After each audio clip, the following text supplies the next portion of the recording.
Then Marblehead forever, God bless the good old town. May she never shame her noble ancestry. She was first in Revolution, was first in 61, and from whiskey bondage we will keep her free.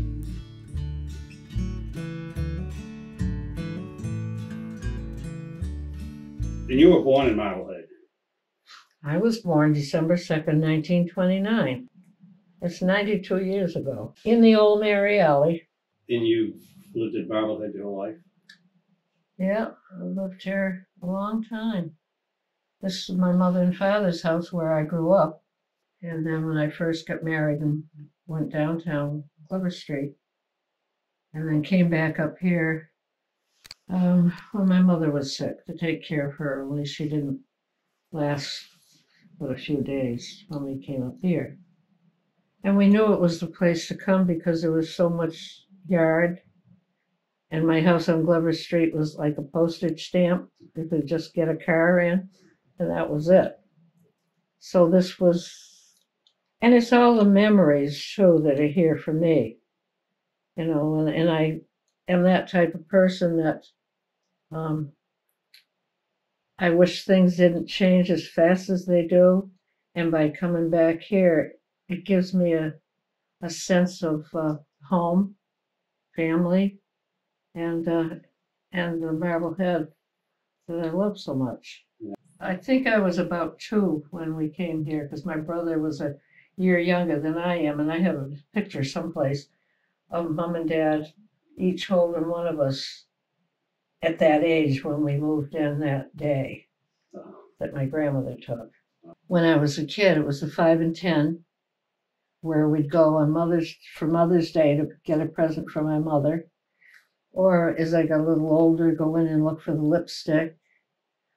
And then Finch's store was such a staple in downtown.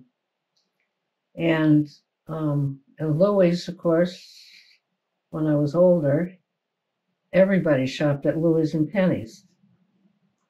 But the people with money seemed to go with pennies, and us peons went with Louis, which was a lot of fun to go in there. You know, they were just regular people, and we had a lot of fun just doing our grocery shopping. Restaurants or food places around? Was any memorable ones? Well, I think Dill's was about the one that I remember, because in those days we didn't go out to eat very often. No, we had a lot of bar rooms in town, though. I remember that. Not that I went. But there was one down on Washington Street, way down. Was it the Lyceum? The Lyceum. And there was a theater down there, too. Yeah, the Lyceum was the theater. Yeah. But there was a bar. Oh, that's right, there was a bar, I remember. The Larkins and the Hawkses would get in there and then have a battle. And they'd end up flying out the front door, or the police, who were handy right up the street, would come and scoff them, and they'd be in there overnight. I remember all that. The police station was in the townhouse. That police station was in a good spot at that time. Yeah. Disappointed when they moved it, because it was just a part of old Marblehead, for one thing. Yeah. But I think they outgrew it. There was dump on both sides of Green Street. Where those little houses are across the street on Green, that was, I can remember burning in there. Oh. And then, of course, in the summer, it would get down into the peat underneath and would smolder and smell to high heaven. And then when they would go and turn it over, which is what they did every summer, the spring or summer, the smell, you could smell it down to the townhouse. It was so bad. We used to go up through there as kids. My mother would pack us a lunch and we'd go off for the day, Saturdays, and be all up through there just doing nothing. Just wandering around and picking berries and just having a good time. Now it's all gone. Did I graduate? Yeah.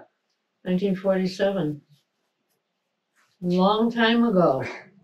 Miss Jean Phillips. I got it? Yeah.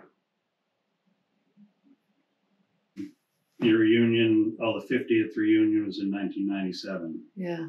And so many are gone in the pictures. So many. There's very few of us left that I know. You're on the Marblehead Housing Authority. How long were you? What was? Let me see. I have to look at my notes. I can't remember the years anymore. I was appointed to the board. First, I was appointed to the Cemetery Commission. And that was in October of '87. I was appointed to the Cemetery Commission. And then I had to run for it after that term was up, because it was to fill someone that had passed away position. So then I ran for it. And I was on there till I think it was 98 or 99, because I was appointed to the Housing Authority in June of '99. And that again was to fill a position of someone that had passed away. So then I had to run for it that following May. And so I've been there, let's see, June of 19, that's 25 years. So here I am, I'm 22. Yeah, I'm still on the board. And I like it. I like being busy. I like doing all this stuff. We had Marblehead Old Powder House Neighborhood Association we had before I was doing that. And Bill Woodfin was the president and so on. And Nikki Fader was the next one down.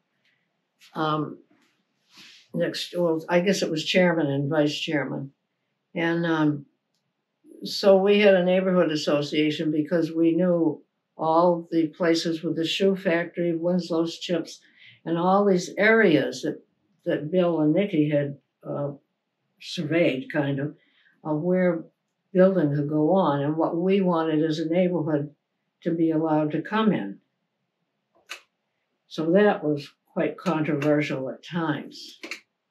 And so now we have the housing in both of those places, and the laundry was another issue. Marblehead Laundry. That was a big controversy with the Peach family because they didn't want changes. They wanted to be able to do what they could with it. Zoning, could prohibit what they wanted.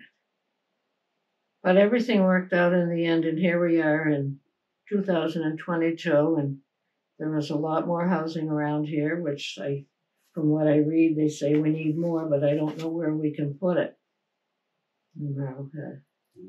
The neighborhood should have a say in what goes on, because it drastically can change your neighborhood. Not many cars in Marblehead. When we were kids, and probably like you, there weren't many cars.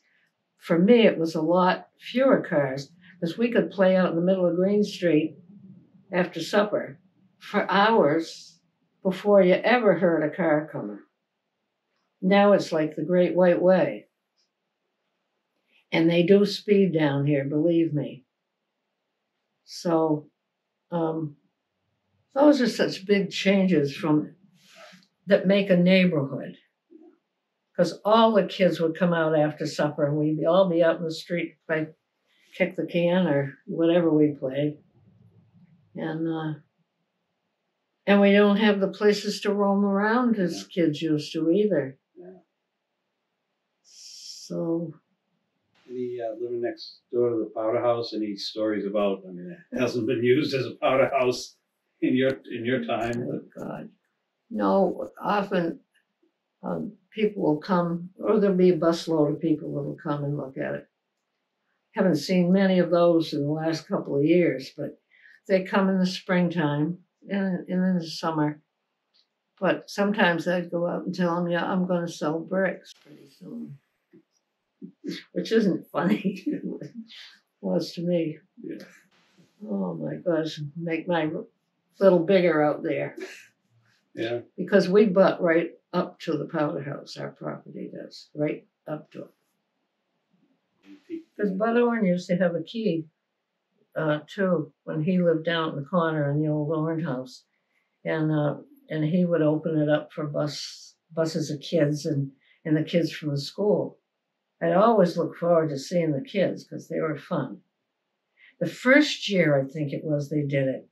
And my husband had a nice vegetable garden out on the lawn there.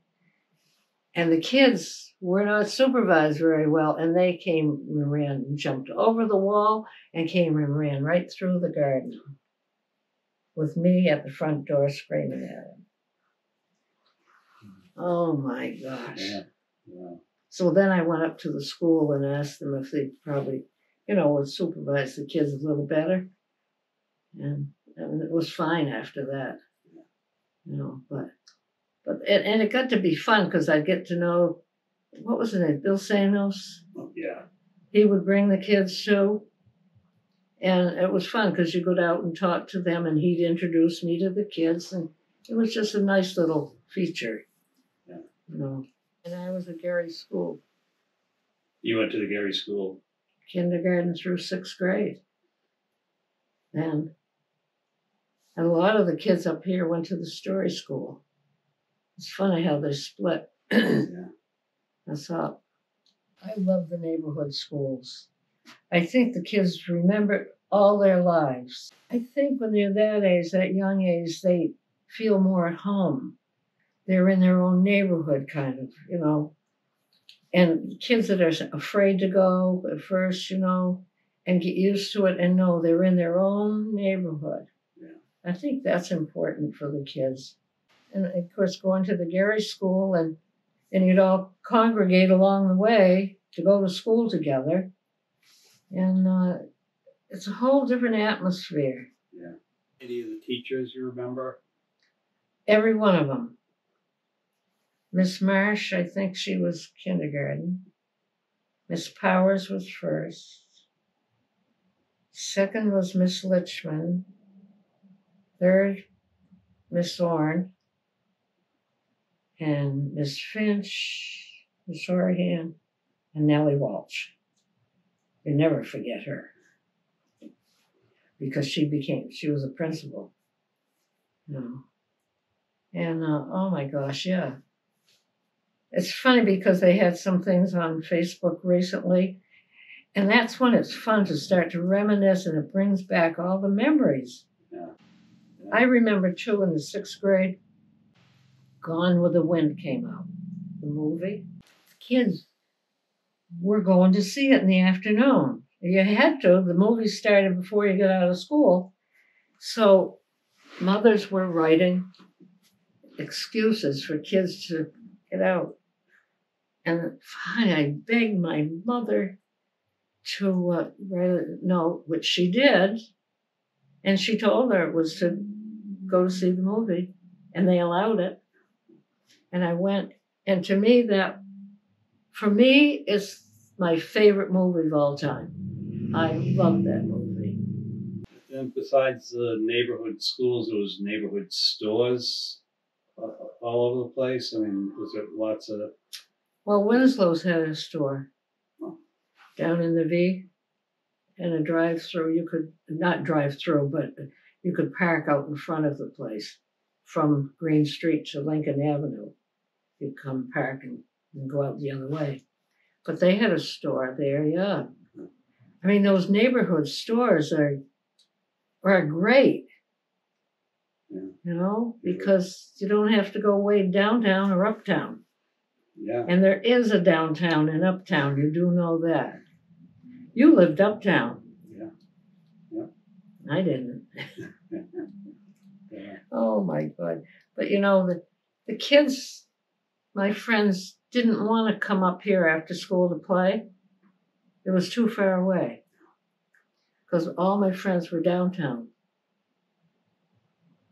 And it was, if I wanted to see him, then I had to stay downtown because this was like the boonies out this way when I was a kid.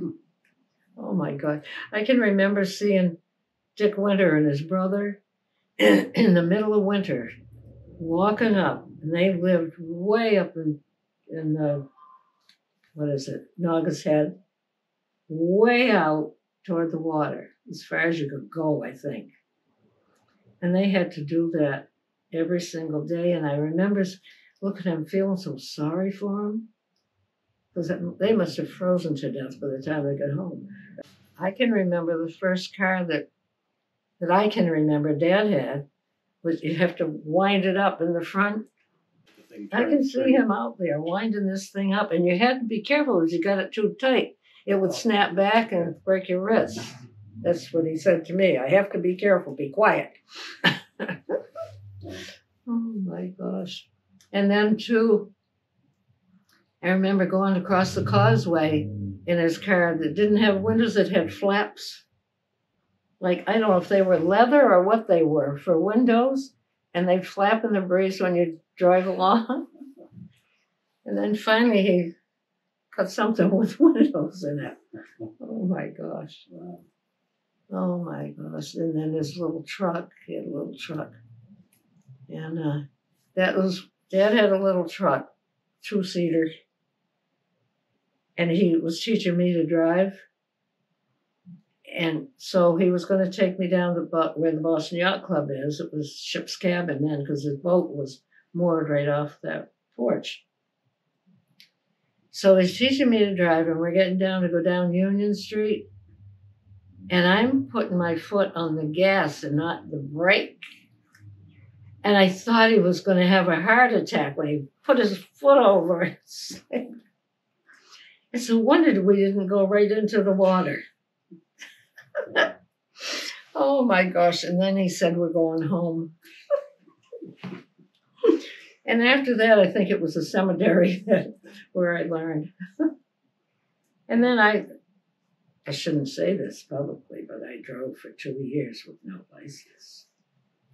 Until Peanut Powers came out of the front door of the police station and said, you get your license. And didn't say another word. And I did. Got my license. Oh my God, knowing him, it's a wonder he didn't grab me right then and there. Yeah. Oh my gosh. And you said your dad was a fisherman? Dad was. Lobsterman, fisherman. I mean, when you're in that kind of business, you have to, whatever's running, you have to go catch him. I mean, so winter, he was out there. Yeah. He had a boat built in Nova Scotia. He went down there while they were building it. And he brought it home in February by himself, if you can imagine. I don't know what was with him, but he was determined he was going to bring his boat home. And he did, of course, and then he had to go over to customs in Salem Harbor before he could come into Marblehead Harbor. So they let him in because it was built in Nova Scotia. He brought that home. Yep. He had lots of boats. The first one was named for me, and then the next one was the Old Crow that my mother said was named for her, and then it was Jeed, Jeed, Jean and Edward. He named that boat for my brother and me. And then he had a heart attack, I think it was 52, and he had to give up lobster. I get really emotional when I talk about World War II. It made such an impression on me. I didn't realize at the time, but I've known that as I've gotten a lot older. The people that we knew that were suddenly drafted, and one of the fellows worked down at Winslow's Chips that was down the street, and he was killed. And it was such a heartbreak because he was so good to us kids. He'd give us chips out the back door, you know, and the memories of all of a sudden somebody would be gone and you knew they went in the service. And all the things that we had to do for the war effort, pots and pans. I can remember going downtown and taking a bunch of pots and pans down to throw in the pile for the war effort. Standing in line at the First National, you know, to get whatever it was on a Saturday morning, butter probably. Of course, we had to have the blackout curtains or at night, and they had little tabs that you'd put across to make sure they stay tight to the window, to the side of the window, so that no light would shine out. And the air raid warden ours lived up on top of Lincoln Avenue, and he'd wander around every night to make sure no light was shining. And it was scary as kids because you realized there was a danger someplace. And then as I got older and realized there really was a danger, that U-boats were out here. And I can remember one time in I think it was high school, junior high. We were in a science class with Mr. Doan. And it had seats like bleachers that we would sit in. And I remember sitting there, all of a sudden there was a terrible boom. And the windows shook, everything shook. And later I had heard that it was a U-boat that was sunk out there. I don't know, but I know Sparky Rogers, who wore those diving clothes with that huge helmet that they used to wear, went down there and got canned goods. That's the story I always heard. Then, because my father was a fisherman, and the Coast Guard wouldn't let him out of the harbor. Everybody lost their income. And he finally went to work for the GE in the foundry, and it was so hot he couldn't take it. So he decided he was going to join the Navy. Well, he tried to sign up, and because he had a deviated septum in his nose, they turned him down. So he had an operation, and they took him the next time. And that, for his kids, was so scary, because you knew he was going to go. And I remember when he did, and he went over from here to England, from Norfolk, I think, may have gone down to Cuba. He was down there at some point, but he landed over in England, and his father, my grandfather, had been sick for 2 years in bed. And he said to my father, "I'll try to be here when you come back." He died when he was in England. And so from England, he went into North Africa when Rommel was being chased across the desert, and went to Iran and waited there and was in the Sicilian invasion. And in those days, I guess my mother and father had set up kind of signals, so she kind of knew where he was headed. And my brother and I were having breakfast at the dining room table one morning, and the news was on the radio, and all of a sudden we were having a scrap, as kids do, and she said, "Shh, shh, be quiet." And it was the invasion of Sicily, and she knew he was there. And that's when she told us. So he was one of the lucky ones, and he came home. And that was when we got the call from Muggsy Harris's store that he was on his way home. And my mother was upstairs, so I happened to answer the phone. And then I screamed for my mother, and she got on the phone, and she got the direct message from, I think it was his wife was on the phone with that point. And so we got prepared, and it said when he was coming in, and we went up. The neighbors next door. My mother didn't drive, so the neighbors next door took us up to the train station in Boston, and that's when I can remember, because he was tall, and I can remember his white hat bouncing, coming along. And all the people, I couldn't see him, I could just see that hat. I can see it in my mind's eye.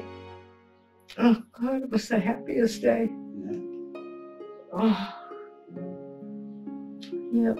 Yeah. And those days for so many were so terrible.